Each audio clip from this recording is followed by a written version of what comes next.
Welcome to the Grazing Grass Podcast, episode 85. I'm not going to tell any two people the same thing because the context is different between two places. The context is going to be different. There's no silver bullet. You're listening to the Grazing Grass Podcast, helping grass farmers learn from grass farmers. And every episode features a grass farmer and their operation. I'm your host, Cal Hardage. You're growing more than grass. You're growing a healthier ecosystem to help your cattle thrive in their environment. You're growing your livelihood by increasing your carrying capacity and reducing your operating costs. You're growing stronger communities and a legacy to last generations. The grazing management decisions you make today impact everything from the soil beneath your feet to the community all around you. That's why the Noble Research Institute created their Essentials of Regenerative Grazing course to teach ranchers like you easy-to-follow techniques to quickly assess your forage production and infrastructure capacity in order to begin grazing more efficiently. Together, they can help you grow not only a healthier operation, but a legacy that lasts. Learn more on their website at noble.org/grazing. It's noble.org/grazing. Be sure and listen in the upcoming events for grazing courses coming near you. On today's show, we have Bob Kinford, and we talk about herd stink reboot, migratory grazing, some things he's done, as well as getting struck by lightning twice. It's an interesting conversation. I think you'll enjoy it. But before we talk to Bob, 10 seconds about my farm. And like last week, we're not talking about my farm. We're going to talk about the grazing grass community on Facebook. We just surpassed 700 members, which is amazing to me because we just started it a few months ago. I believe we got it online in August. So really appreciate the support there. And it is available for you to ask your questions and help each other out because that's why we're here. Let's help one another along this journey. But I do have a favor to request. We have started getting some requests to join the community from bots or scam accounts. You know, they make an account, they don't have much there. They do just a little bit. And in an effort to cut down on those accounts getting into our group and causing problems, we have a few questions for you to answer to join the group. In the past, if you didn't answer them, no big deal. I let you in. However, I'm being very cautious because we've seen that increase in those spam accounts or scam accounts, however you want to call them. So I want you to come join. I want you in the grazing grass community. I want it to be somewhere where we can help each other. If you have not joined, go there and join, but answer the questions. 2 questions. Do you follow the rules and what motivates you to join the community? The answers are always great, but just answer them because right now we are not approving anyone who didn't answer them. Just as a safeguard to try and keep those scam accounts out. I apologize for the inconvenience, but thank you for understanding. And if you're not part of the grazing grass community and you're on Facebook, do a search for the grazing grass community and join us. Let's talk to Bob. Bob, we're excited to have you on today. To get started, just tell us a little bit about yourself and we'll go from there. This was back in the days where they had cattle trains. And my dad and I were fishing next to the railroad track, and a cattle train went by, and that was the best thing I had ever smelled in my life. Oh, yes. And to this day, a cattle truck full of sweaty cattle is one of my favorite smells. And I had an uncle that he ran a diversified farm. I always wanted to be with the cattle. It was anytime I was around cows. I mean, I was trying to feed a cow through the fence when I was 5 years old, and she actually came up, and my parents said I started having a conversation with the cow. And then we live right above one little ranch, and we're surrounded by small places. And as a kid, I was going around to all those places and helping on all those places. And by the time I was 8 years old, I knew two things. I knew that I was going to spend my life with livestock, and I was going to write a book.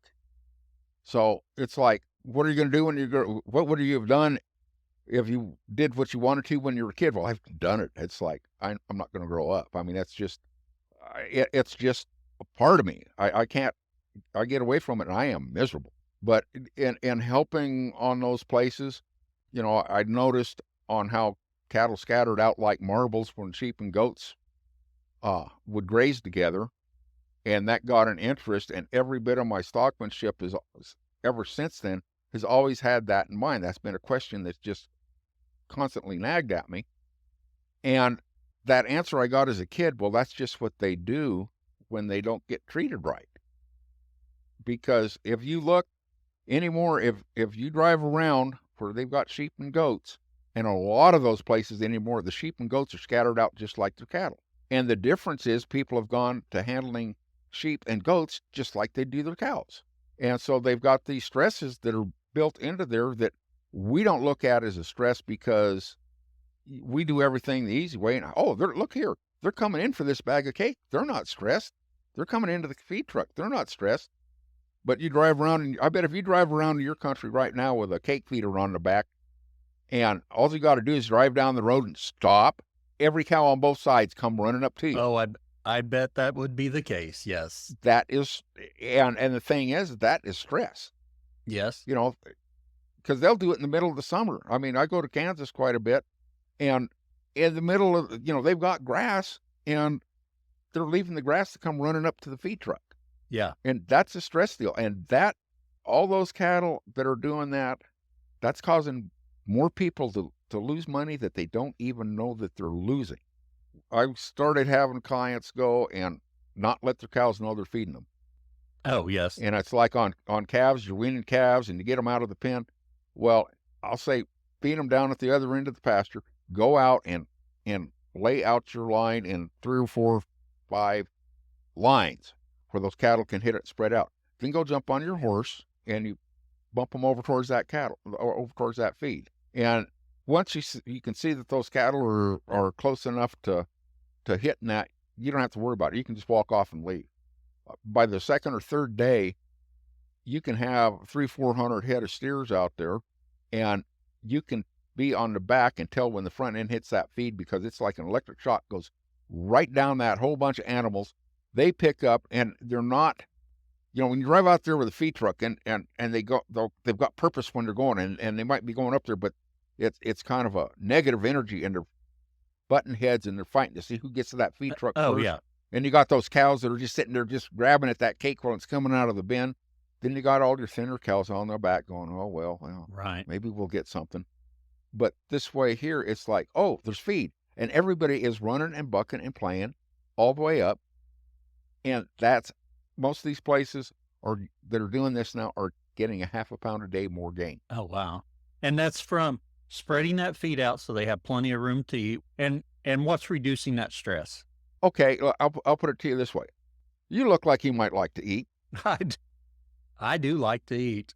Do you like a beer once in a while? Occasionally I do.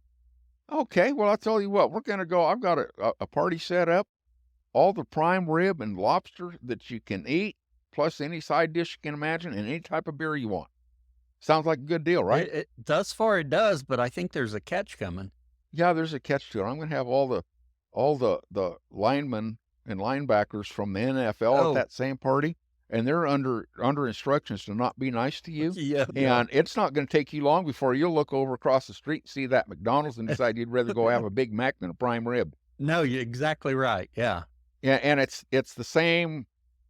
The stress thing on cattle, the way I look at it, we don't recognize stress in each other.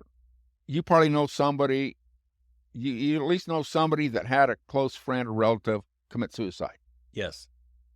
Now, the person that kills himself, they're under a lot of stress. Yes. And what's the most common thing you hear when somebody, kills himself is they had everything going for them. Oh, We didn't yeah. know that nobody knew that anything was wrong with them. Right. No one knew. But you can look at me and you tell me, oh, yeah, there's no stress on cows. Look how happy they are. If you can't tell it in your wife or your brother or your best friend, how can you tell me that you can see it in those cows? Oh, yes. You can't. And that stress thing and the way that we observe, I think is probably two of the biggest problems that people have, because we observe what we want to see. We Yeah. observe what we perceive as the obvious, when sometimes it's the obvious isn't really what we should be looking at. Kind of that confirmation bias. You're going in there. Yeah. There's confirmation bias. And what is the most common thing that any regenerative grazing method, I don't care if you're talking Alan Savory or if you're talking Richard Teague, Alejandro Carrillos, anybody, Enrique Guerrero, you talk with them, and what are they all saying?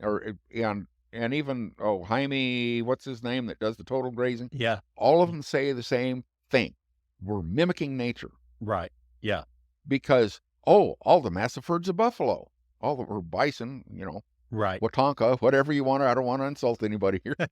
Anyways, it was easier to observe them when you had a million head of bison going by, or maybe several million, and you got to sit there and wait for 2 or 3 days. The thing that nobody is really looking at on this is that they weren't always in that high a density. Oh, yes. And then you also have to remember that we also had around 60 million antelope. We had around 60 million elk, and the same number of multiple species of deer. Oh, yes. And they would come together in those big herds kind of at the end of the wet season, when they had grass and plenty of water, and it was nutritionally was time for them to breed. Boom, they come together in these big herds. And then as the feed and water starts getting a little bit harder, to do, then they break out into subherds. And the predators really have nothing to do with it. The predators are there, and yeah, they're working the back end of that herd, but they're not really driving it. They're back there picking off the weak ones. And when those herds break up, all of these animals, you don't see bull elk in with the cow elk other than breeding season. You don't see, the bison are the same way. Horses are the same way. But I mean, that's just animal nature, what they do.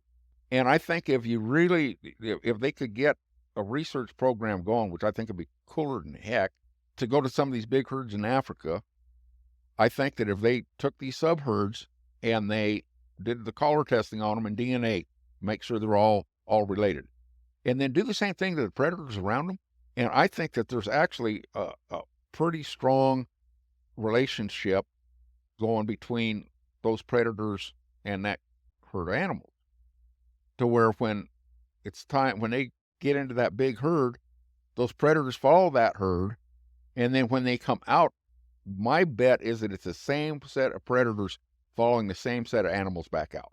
I mean, that's just a gut feeling that I've got. But all those herds are all related females, and that's something that we do.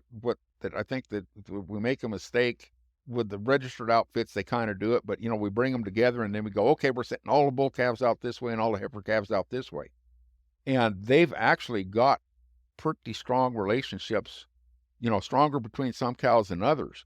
But I've sat there and watched where you get done weaning say that you wean the bulls first, and then, you wean those heifers, and you take the cows out and you turn them out with the other ones, and you have cows that just sit there and they will just lick and groom on each other for hours.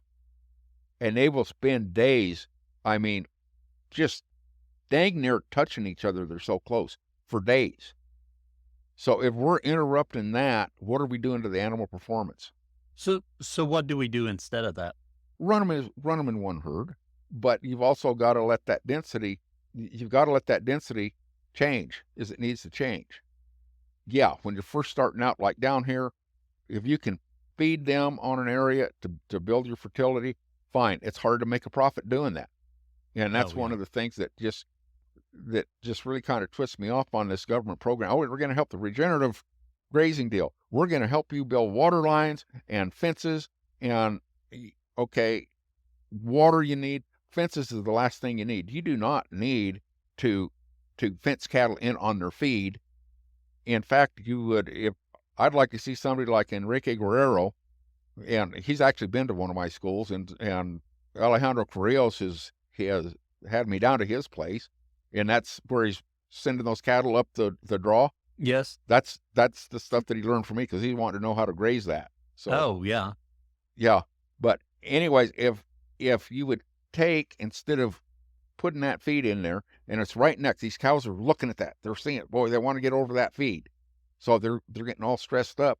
And Enrique's getting around 3 pounds a day in gain, but I think he could increase that if, instead of putting them in the fences, he'd feed them, because that country is, is big enough and has enough terrain in it that he could feed them in one spot for a day, and have a guy that all he's going to do is pick that up, send them over there to where that feed's at.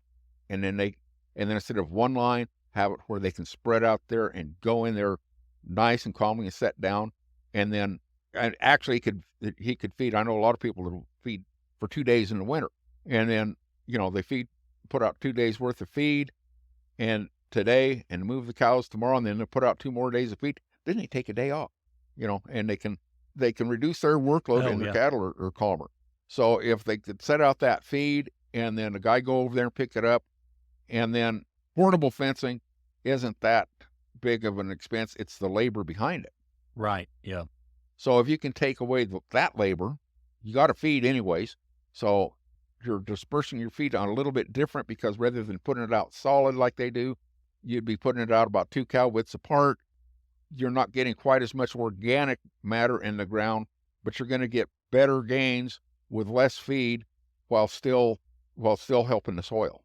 Now, one thing you mentioned there about in one area then going to another area, you're talking about larger acreage. So someone working with smaller acreage, how do they implement something? As long as you do the stockmanship, that's going to help right there, because you're reducing that stress. And actually, I think it'll help you out health-wise. Oh, yeah. You don't have the stress off that, and it's like, I'm 69 years old, and I'm not on any medications. I had that deal with my gallbladder last summer, but the doctors told me, they said, we've never seen anybody your age so healthy. And it's like, I chew Copenhagen. I smoked up until about 8 years ago. I have not led a healthy life. Oh, yeah. But the thing is that even though I do get a lot of stresses and stuff on my life at times, I've spent most of my time out in cattle, directly involved with it, before my stress levels are down. Oh, yeah. And then I'm not munching on donuts all the time, stuff like that. If I take a snack, it's going to be some jerky or dried fruit or something like that. And I eat more meat than anything. So, it really had them confused. So yeah. They kept sending the nutritionist in talking to me, and don't think he's telling you the truth. Something's got to be wrong here. Well, no, actually, it was pretty interesting, because, I pointed out to him that canola oil is rapeseed, and they had to really go through a lot of genetic, GMO process, and then another high heat process in order to get it approved by the FDA as being safe, but it's not really, it still has the same toxins in it, just not as much. Oh, yeah. And I said, and I told him, I said, you sent me some yogurt this morning to eat. And I said, did you know it had more canola oil in it than it had yogurt? But that's all, that whole deal with the grazing, there's a direct relationship, not just to heavy density all the time, but in fluctuating, because in reality, when a big herd of bison would go through and they'd eat, well, then they go, oh, you got to let it rest for a year and a half. You got to let it rest. But the thing is these wild animals, when they go through, they are looking for the highest nutrition value. So you have bison go through this week. 2 or 3 weeks from now, you got a bunch of antelope going through at a different angle. A couple of weeks after that, you've got elk going through from a different angle. Then you'll have got some deer going through. It might get that same spot. You'll have spots that have been grazed 3 or 4 times in a season. So it's not really graze it once and go down. And I've got a student that she's the only other person that's going out there teaching this, is that, and this deal about being grazed by multiple species at different times is something that I bring up at every school. So they tried it, and they were at the point that they were basically running, their stocking rate was already double what the area was around them. And they decided that they were going to experiment with this, and they gave half their ranch off the whole grazing season, just gave it off. Well, they're grazing year round, but the growing season, they gave it off. And they went across the other half of the ranch with what would be considered a quadruple stocking rate. They went across it 3 times and actually stockpiled grass. And the reason is these cattle, once you get the herd instinct rebooted, they start doing like the wild animals do, and they're looking for the highest nutrition. So the highest nutrition level in your plants is the top 1/3 to 1/2 of that plant. So they're going through, and say you've got your clover going and your wheatgrass is going. That's what's ready. And they go through and they take the top 1/3 of that. Well, what does that do for the recovery rate of that plant? It doesn't stop growing. And in fact, what winds up happening is it recovers a little bit taller than it would if you would have eaten it all the way down to the ground, or more than half. Because you've got that variety of, you can eat it all the way down to do the total grazing, or take it down to just half, or less than half. There's a lot of varieties. But these animals, once they've been rebooted, take the most nutritious part of the plant. So the next time they go through, well, you know what? That clover had recovered again. They had green clover clear into August, where everybody else's clover was trashed by the end of June. And then the next time through, well, there'd be a couple of different types of grasses that were ready, and the other ones weren't recovered yet. Well, they took the ones that were ready, and they did that 3 times and actually built grass doing it. So the thing saying that we have to have a high density all the time, and especially a high density all the time, and then not doing anything with it for a year, is kind of off base.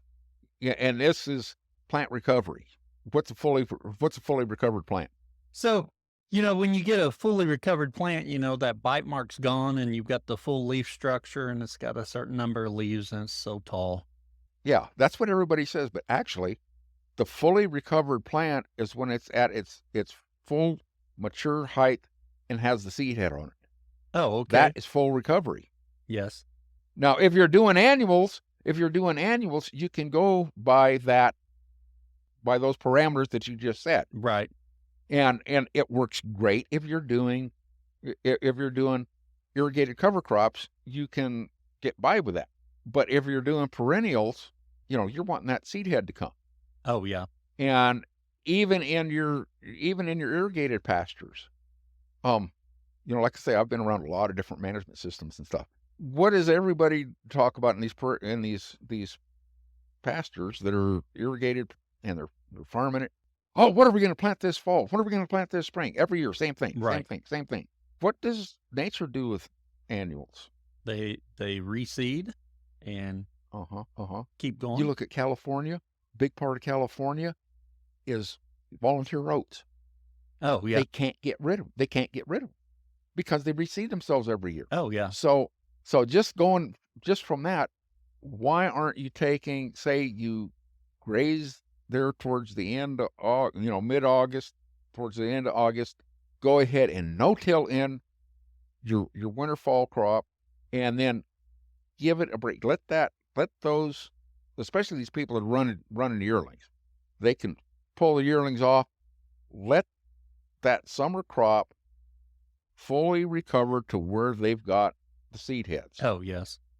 And I mean, they may have millet and Sudan in there, and And the grass-fed people say, oh, you can't have that because it's grain. The grain's evil. It's not part of their diet. What did these animals do in the fall? Did they go, oh my God, we can't eat? We've got to, now we have to starve until all those seed heads fall off because we can't eat grain. It's the grain is a natural part of of a cow's diet. It's just, it's not the cow, it's the how. It's not the grain, it's the how. It's the same concept. So if they change their management up on these fields a little bit, then after about 3 years, guess what? You don't have to plant anything because you're letting that get recovered. You got the seed head on it, and it's self-seeding. Because you do the same thing in the spring, and you've got to plant it for about 3 years. But then after about 3 years, it is just self-replicating as long as you graze it right. Yeah. Give it an opportunity of set seed. Yeah. Yeah. And that's just another part of our observation deal of, oh, we got to do this. We got to do this because we got to do this. And nobody's going, well, this stuff supposed to seed natural. What's that seed for then? How did it survive without us managing it? Exactly. It's water and grass drive everything. And I mean, everything from the animals to the climate, it drives the whole thing. And we've got to learn to balance the management. It's like you get down here, you're going to feed the soil and you're going to be putting out all this hay, and then it doesn't pencil out initially. And it sounds really, really good to these people getting started out. And I see a lot of young people, they're going out, they're getting their 60, 80 acres, and they're going to do this, and they start feeding that hay like that. And then most of them go broke in a few years because you can't just keep doing that and expect to make money. I mean, it's a really good practice to get that soil back, but that's where this ag bill needs to be focusing the money on regenerative agriculture. Is they need to be focusing as much on that as they do anything else, because the water's a big problem, Mm-hmm. but it's also not the problem that we make it, because we tend to think, well, we've got to have a drinker every quarter mile. Right. Okay, you get down here and you get into a 2,000 acre pasture, and that means you've got 5 water points. And in reality, all you need is 2. Oh, yes. And those 2 water points are both going to be watering parts of other pastures at the same time. So there's a lot of this that we get educated into thinking that we need, that we really don't need. And you're a crazy son of a gun if you try to tell them otherwise. Oh, yeah. Yeah. Well, anytime someone comes with us with ideas that aren't exactly the same or where we are, and they cause us to question our thinking, sometimes our reaction is not to question our thinking, but to push back and say, no, you don't have it right. But, I think Alan Williams said, we need to question everything. Well, one thing that you said earlier was they need that herd instinct rebooted. So how do you do that? That is really a good question, because everybody gets it confused. And I have done interviews and had people write articles on it, and everybody takes it that I'm training the cows. I'm not training the cows. I just go out there and go, hey, how you doing? And I approach them in ways which, rather than approaching them like we do, 'cause we always approach them as a predator, Oh, yeah. I change up my body English, my horse's body English, to where it's more resembling either the lead cow or a dominant bull. If you ever notice, and you've got cows walking through or bulls walking through, and that boss cow kind of tipped down her head and kind of like that, Yes. it's just like, okay, we're parting the Red Sea here. We're getting out of your way. And it's about the same with the bulls, unless you get a young guy that thinks he's tough, and then the bullfight's on. People don't realize how much just the way we approach them affects their attitude. And this here is going back to another another Bud Williams deal, and he taught it because I think people could understand it more. I mean, he always taught about you go against the grain of cattle and they'll speed up. You go with them, they slow down. Yes. And then on starting cattle, you're going zigzag across the back. And that's because he figured people could understand that better than they can the other. Now, what's interesting about this is how come people don't, to me, how come they don't go up and down that side more? You get some guys do, but the majority of people don't. And what happens when, and this is why I say that you don't want to go back and forth across that back any more than you absolutely positively have to. Because what happens if somebody starts going like this in back of you? You know, I turned you around can feel looking that. at them. Yeah. You're going to turn around and look at them. And so if you've got a bunch of cattle going, and they're pairs, right? And they're paired up, and you start going like this, well, the mother cow goes up and maybe slides in front of another one. What do you want? Oh, yeah. And all of a sudden, you've got a bunch of calves on the back. Oh, these stupid calves, they won't go with their mother. Well, if you approach them from the front where they can see you, they watch their mother walks off, and they can see that they're looking at you, and they can see their mother where they just catch up to their mom. That simplifies a lot of stuff right there. But you've got a lot of different things that are going on here, because one of the things that Bud didn't really get across well is that, okay, yeah, they slow down when you're going in the same direction, but there's different zones of that. You can be out here and it does nothing. You can be in here, they'll slow down. You get in a little bit too close and they speed up. It's if they actually slowed down when you're going the same direction, these team ropers would not have any fun at all. Yeah, right. Yeah. And then the other thing, and I hear this statement a lot, and it is probably the biggest pet peeve I have. You got to get the rye. You got to get the rye. You got to get up there until you can get the rye. As long as you are not directly in back of them, you have the rye. They know you're there. Oh, yeah. So if they know you're there, you have the rye. If they're not doing what you want them to do, it's because you're in the wrong position. And surprisingly enough, these people that say this, they're still keeping that same distance. Move in a little bit closer, or change the attitude of your cow. You can be going along parallel, and if you start coming up in back of a cow, like say you're working in a feedlot or you're sorting cattle, and a cow keeps trying to race around you, right? Well, when you start putting pressure on their head, their natural instinct, and this is something Bud talked about a lot too, is to go around you. So if the gate's over here and you're putting pressure on them here, their instinct is go here, and you're cussing that cow out because it isn't looking for that gate. Well, if you take and you can be same distance, go in the same direction, but have your horse traveling like this, you know what happens? Oh, he's taking away that possibility to go around them. Let's look. Oh, there's the gate. Oh, yeah. And they'll go out it. And you can do that over and over and over. And some people just can't see it. Then the other thing is when you're going against the cattle. Now, if I'm sitting there and I'm looking straight forward and your horse is looking straight forward, where's your focus? In front of you. Right. Is it on the cows? If they're not in front of you, it isn't.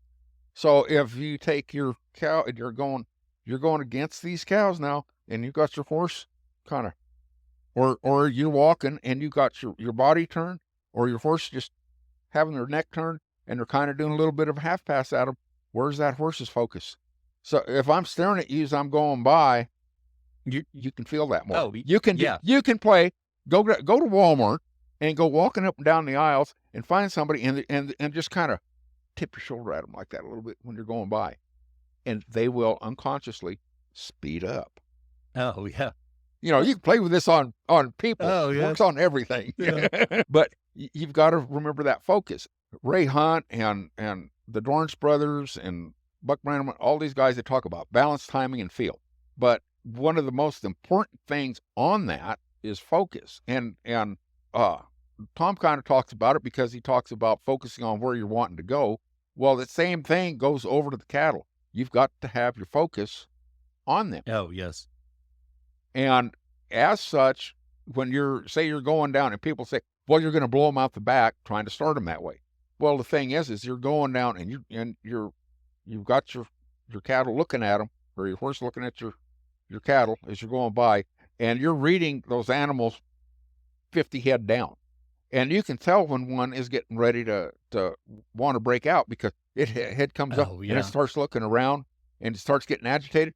All you have to do is straighten that horse out and take your focus off of the cows just for a second.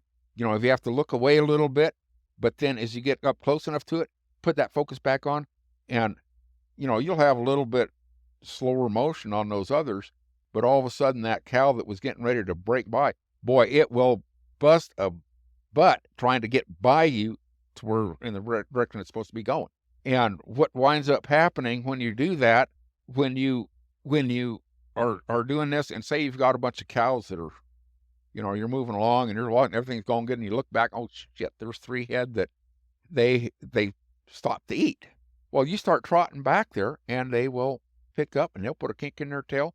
And 6-7-year-old cows will be trying to buck and play as they're coming up, because it takes that much stress off them. Oh, yeah. So what you're doing is you're changing your handling methods to pull the stress off them. And then when you place them on a where you want them to graze, you don't want them to stay in one place. You want them to graze.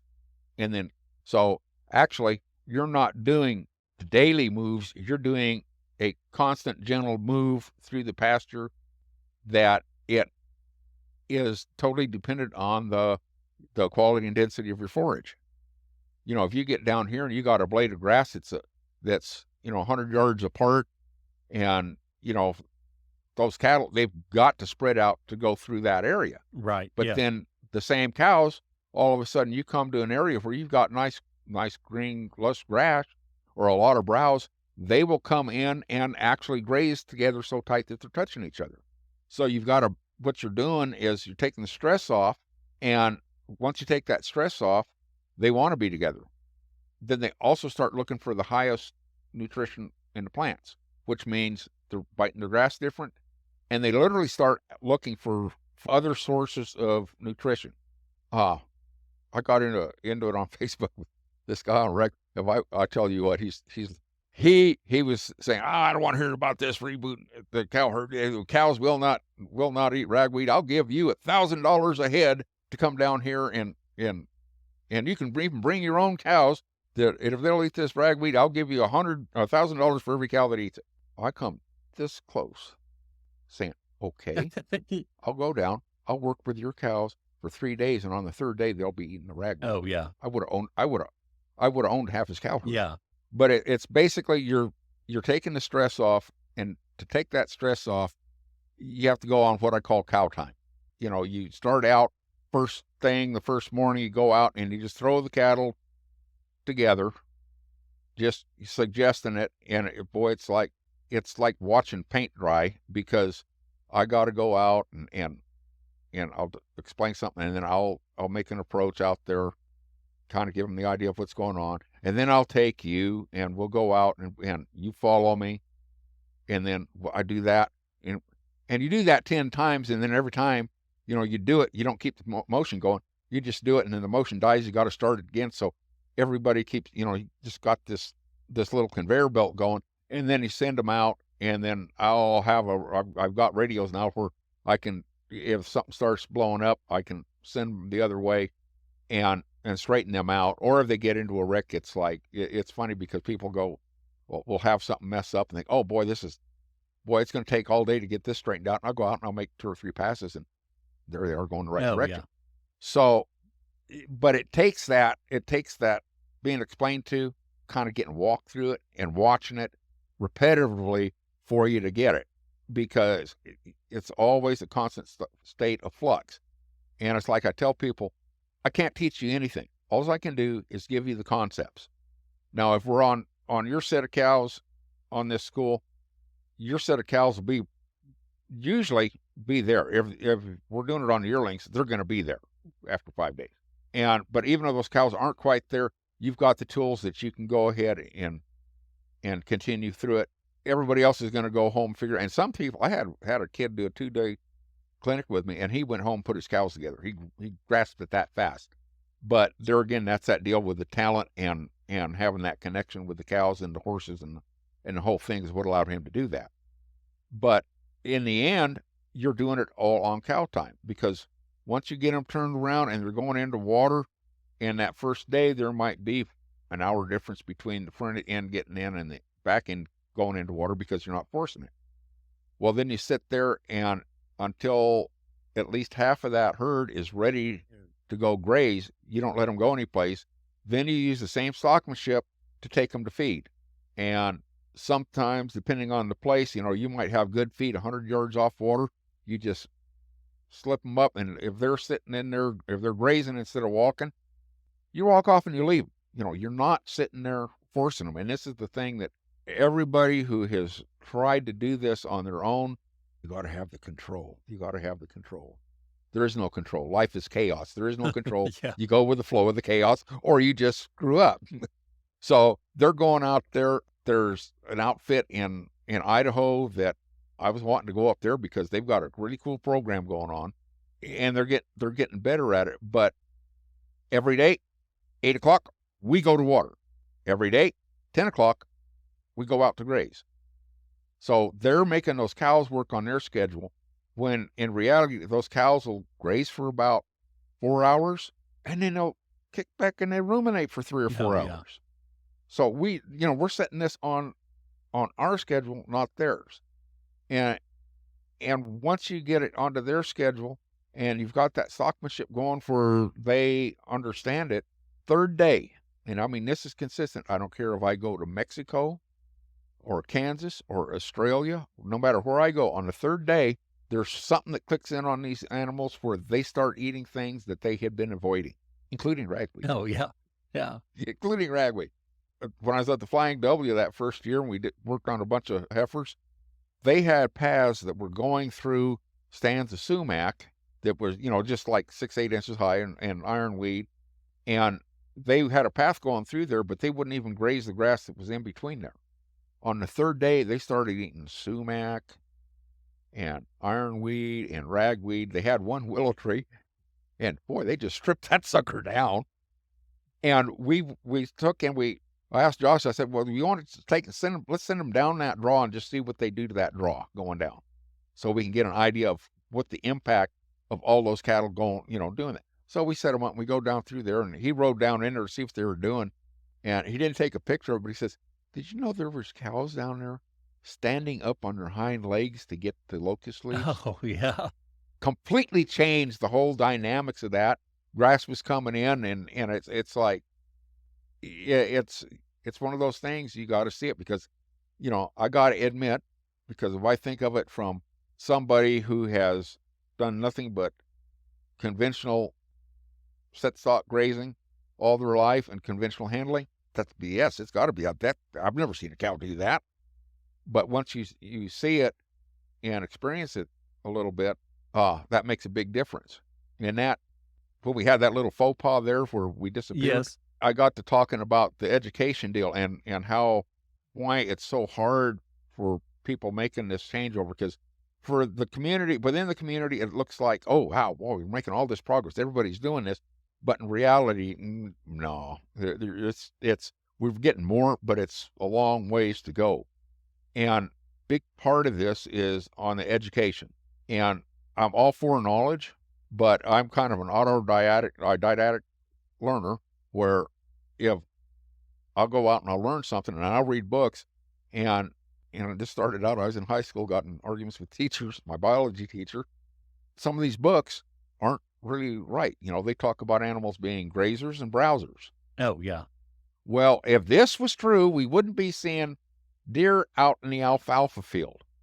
We wouldn't have elk climbing our haystacks, and we wouldn't have deer browsing acorns and pine nuts. And so there's a lot of stuff that they teach in school that's not quite right. And what happens is for somebody as myself, or I don't know if you went to college or not, but we're sitting there and we're looking at a wider range of things. We look at the book and we go, okay, I know this is bull. I'm gonna kick that out. Okay, you're going to college. You're paying for that, and you're trying to get that little piece of paper. And so instead of thinking about, oh, that don't sound right, and questioning it, oh, the book says it, teacher says it must be right. I got my piece of paper.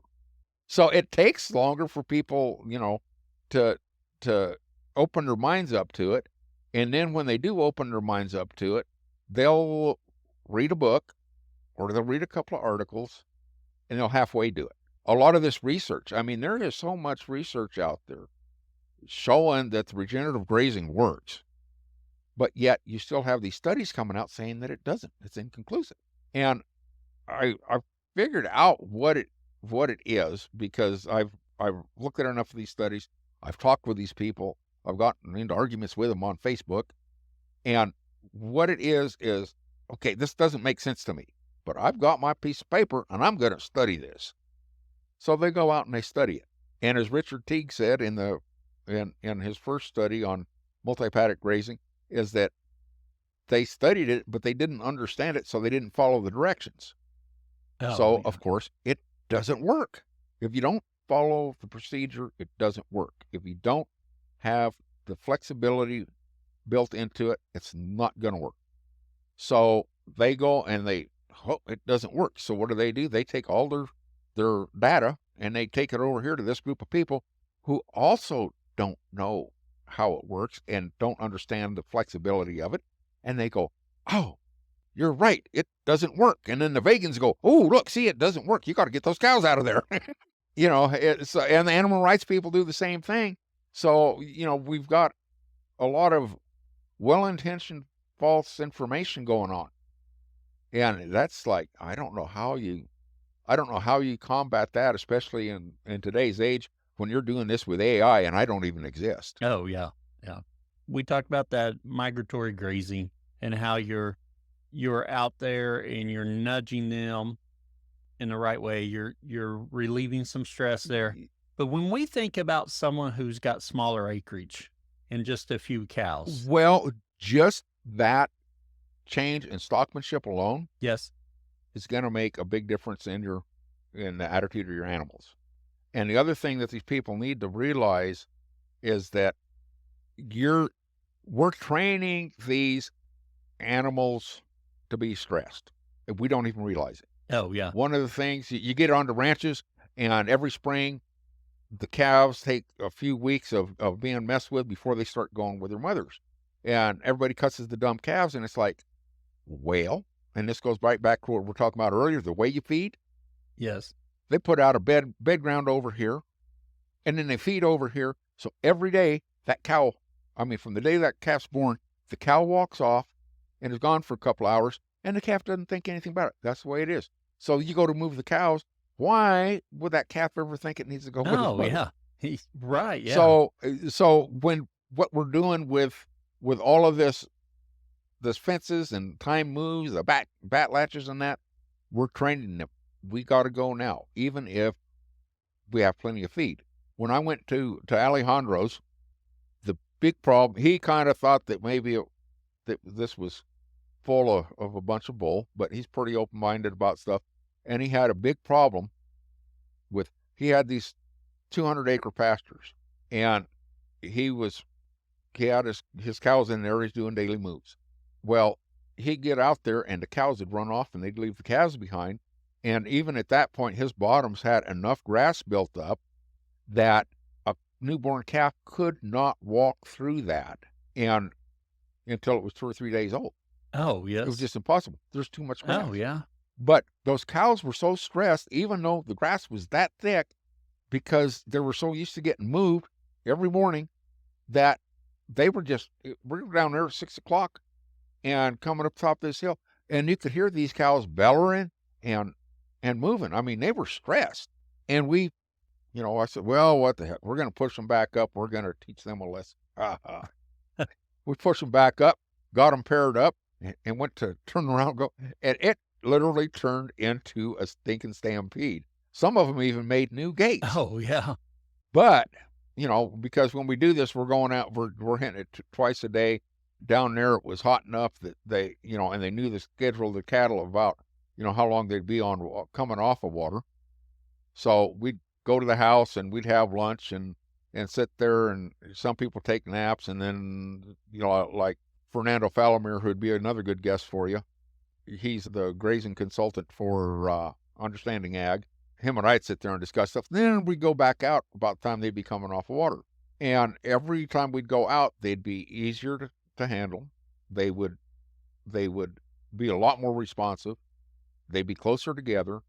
And then we go out on that fifth morning, and we go up on this hill where you could see 3/4 of the pasture. There's a little around this point of that hill, we're looking down there and we can't see any cows. And Alejandro's going, well, where's the cows? Where's the cows? And I said, well, they'll probably be over. So we go over here. Sure enough, there they were, 50 cows on about an acre. Oh, yes. And there was a calf. When we're looking down there, there was a calf sitting down there that had just been born and just barely getting up to nurse. So we walked on around. We kind of looked at the cow herd. And I told Alejandro and the other guys, I said, well, I'll take your foreman down here, and we'll start these cattle up. And then you guys just kind of get down there and just kind of make sure they don't go too far. I didn't think they were going to go taking off, but it gave something to do where it's gives them something to do, and it gives me time, one-on-one time with the foreman who didn't speak English. I don't speak Spanish, to where we could do our little sign language. Oh, yeah. Draw pictures in the dirt. And we went down there, and he started to go to the back, and I go, no, front. And I walk, and he go, and I walked up to the front, and I just kind of went about a third of the way up there 2 or 3 times. Then I go back to the side, and I said, okay, now, you got coffee? A burrito? And he looked at me, because he'd heard of goats as a kid, and he goes, like goats. Oh, yes. So it's all of these animals, whether it's goats or cattle, elk, kangaroos. I played around with kangaroos. It works on kangaroos. This is a way of stockmanship that relieves the stress on them. So if you take away all your time stuff, jack around with the time, go out there sometime during the day just to be with your cattle. I mean, you can learn a lot just sitting out there and just watching their behavior and interaction, to where they're not getting excited about having to make a move every time you go out there. Oh, yeah. Because every time you do that, you're stressing them out. And what happens when you stress them out? Your gains on your calves aren't going to be as good. Yeah. So you get out there, and what you'll wind up finding is that sometimes if you've got them doing, say you've got 10 cows on a 2 acre, and right now you might be moving them every 2 days, every 3 days. You might find out that once you get this stockmanship down on this, you're going to extend that out to 3 or 4 days. It's kind of funny, because the guy that sent me to my first Bud Williams school actually fired me after 2.5 years, because I kind of get sarcastic over the radio, and he didn't like it. But we stayed in contact, and he was managing a place down here, an irrigated place that they were building up, and he hired me to come down here and help him with this. Well, we had a number of pivots that we were building, and all these different projects going on, but we split up the cattle anyways, where I took the outside pasture cattle, and then one group of cattle, and he took another group of cattle. Well, we had 1,120 head per pivot. Well, per rotation. Okay. So you've got 2 pivots, 1,120 head. You graze this down, you move them over here, graze that, and then you water that, graze it. Hypothetically, 1,120 cattle of the same size should have eaten it off and been ready to move at the same time, right? Yes. And he got frustrated. He started building fences, doing like Jim Garish and doing daily moves with fences. Oh, yeah. Which was a lot of work, because he was making me put up a fence. Yes. My cattle were just, they worked their way around the outside of the pivot. And it's like they go part way, and then they go back for water. And they go part way, and they'd be clear on the other side, and they would walk all the way back around to go to water instead of cutting across the pasture, which is, I have not figured that out. But when they get around once, then they just move in right next to it, just like a swather going around that thing. But they were only eating the top one half. Oh, yes. And it took them 2 to 5 days longer to get through the pivot as they did the ones that were eating it all the way down to the ground. Okay, for why they do that? How does that even compute? Now, you're going to also think that there's got to be something different on the gains, right? Right. Nope, identical gains. Oh, yes. And I was talking with Temple Grandin on this, and this is something that the people that are doing the total grazing in that, they don't understand it, is and I didn't know why they were doing that, but after Temple explained it, it's like pretty simple, is when you're eating the lower quality forage at the bottom, the rumen has to work harder. So the cattle is overheating more. It's doesn't handle the heat as well in the summer. The ones that are only eating that top half, that rumen is running like a perfectly tuned drag car. Oh, yeah. It's just running at optimum levels. So they're eating less, but they're getting more out of the feed.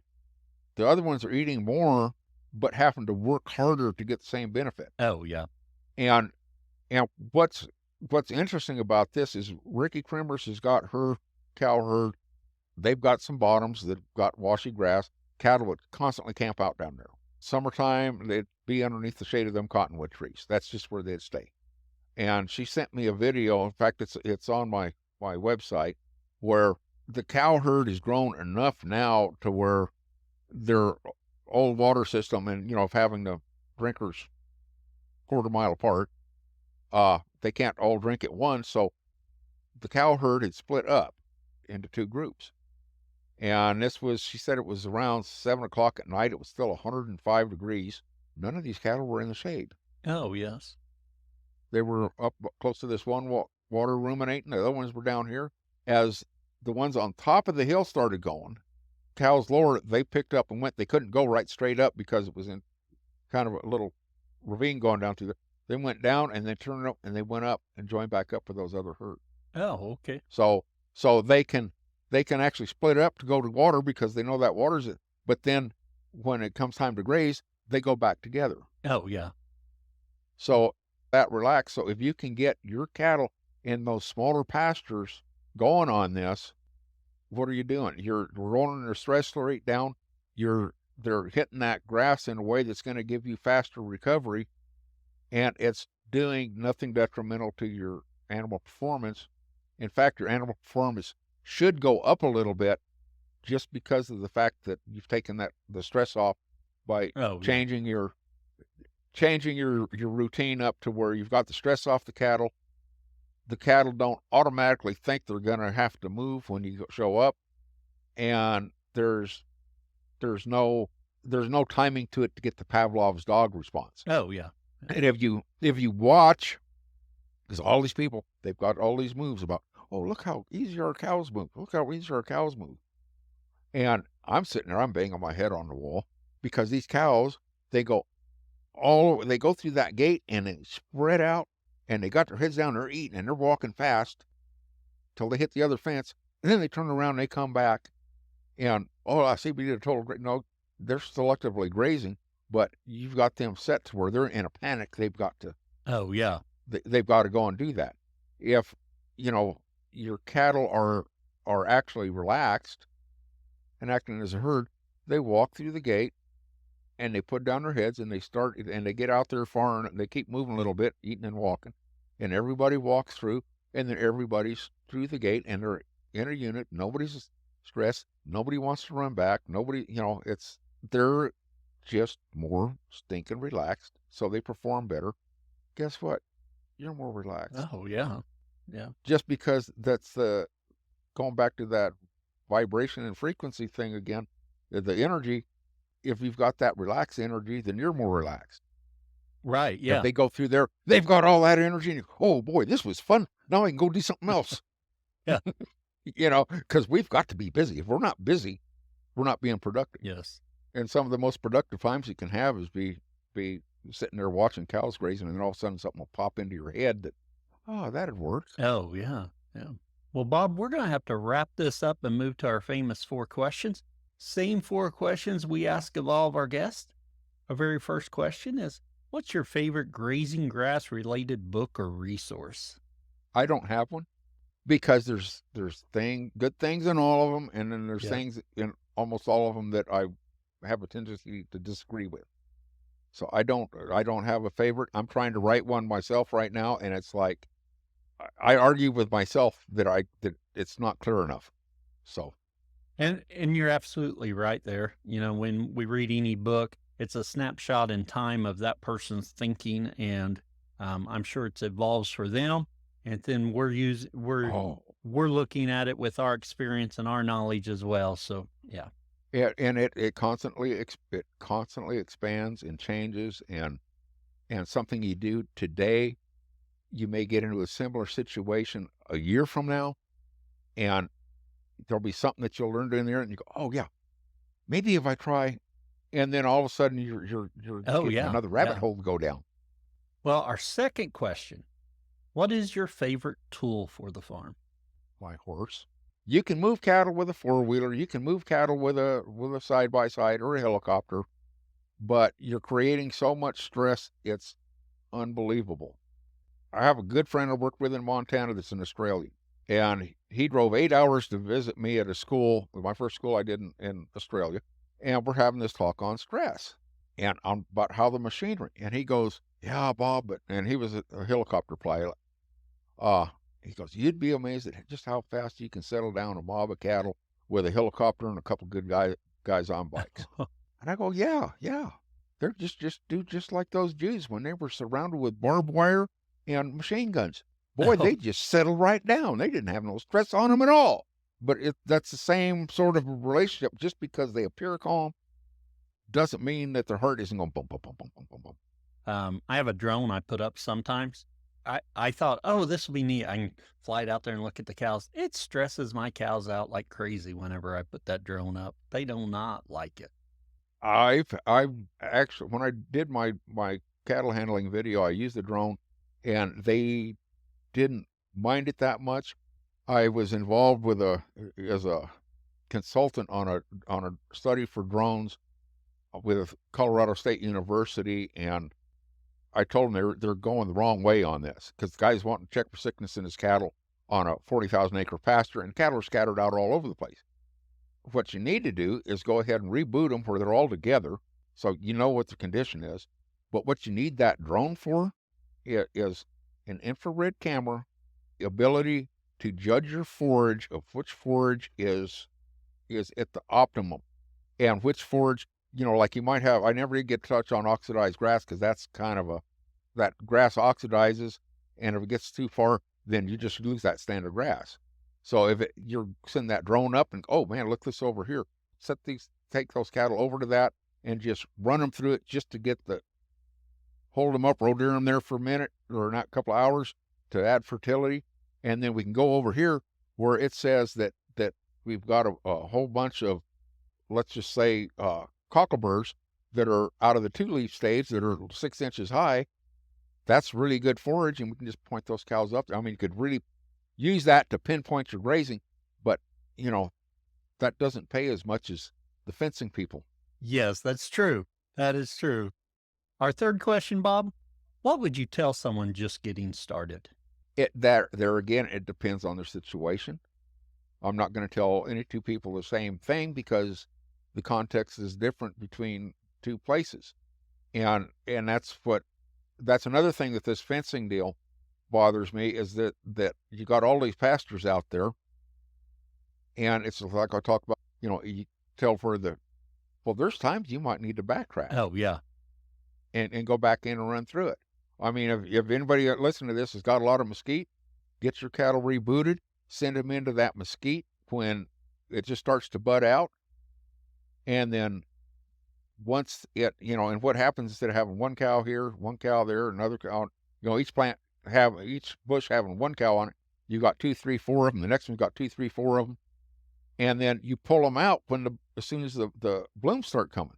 Let those blooms get out to about an inch, send them back in there. You get the same thing. Well, then as soon as the beans start going, pull them out, put them back in when them beans get to be about an inch long, inch and a half long, and graze them up until the time those beans start to harden. And what happens is you're making 3 passes across that. And instead of having a density of 1 cow per plant, you're going to 4 cows per plant. So you're quadrupling your density and doing that 3 times. So basically you've added 12 times the density going through that. So you're fertilizing that, and you would be amazed at the amount of grass that'll produce underneath that mesquite. And after a certain time, it gets like at Alejandro's place, where the grass is thick enough that the humidity gets up high enough that the mesquite gets a fungus, and then the termites hit it, and you take care of your mesquite. Context is going to be different. I can't tell anybody. There's no silver bullet. Right. Yeah. And lastly, Bob, where can others find out more about you? Well, if you browse the internet and you do a search for Bob Kinford, I am the only Bob Kinford on the internet. Oh, yes. But I've got my website at migratorygrazing.com. And I'm on Facebook, Twitter, and, well, Twitter, I don't do much on Twitter. I haven't really figured that out. And I do some stuff on LinkedIn. Oh, very good. Well, Bob, we appreciate you coming on and sharing with us today. You're listening to the Grazing Grass Podcast, helping grass farmers learn from grass farmers. And every episode features a grass farmer and their operation. If you've enjoyed today's episode and want to keep the conversation going, visit our community at community.grazinggrass.com. Don't forget to follow and subscribe to the Grazing Grass Podcast on Facebook, Twitter, Instagram, and YouTube for past and future episodes. We also welcome guests to share about their own grass farming journey. So if you're interested, fill out the form on grazinggrass.com under the Be Our Guest link. Until next time, keep on grazing grass.